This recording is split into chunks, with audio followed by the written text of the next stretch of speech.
خو ما پخوا په پټو سترګو وړل. اوس خوند یې وکړي څنګه مې دا ګټې در مات کړي. ولا که د ژوند څنګه راسه وکړې ولا که د ژوندی پرېږدم زه هم در باندې غاپم. او تا څه کوې؟ چې شي بیا دې قرآن شروع کړی. زوګی تا پر مخ باندې چشن شلولی دی. خړېله په برېتو دې بیا څه کار دی؟ برېتونه خو د نارینه نشاني. دا د فکر په برېتو. بلې بلې کښېنه زه درلم. وزیر درواغه دا سنبال که دا چې هلته قرآن چې ونه وي. خبه سایټ لره بچه.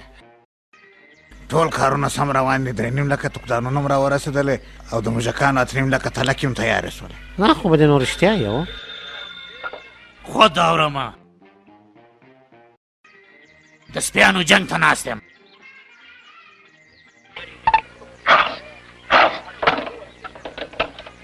ښه ډله د بادشاهانو مجلس دی څه ګنج خو نه دی. دا چلم بیا څوک دی؟ دی د ملک باچا دی او دی ډېر معتبره سړی دی.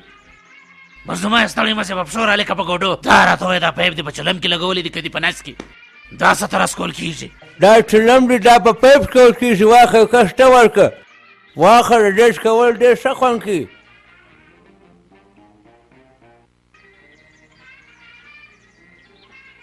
دا خو شعوري.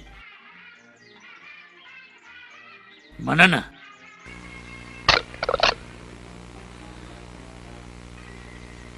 داسې دي څه کوي؟ باقي یې ولې؟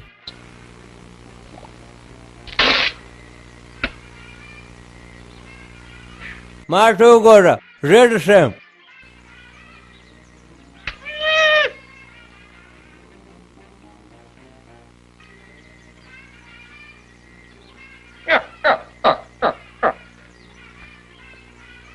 کښېنه مرزمایه. ناست به شي.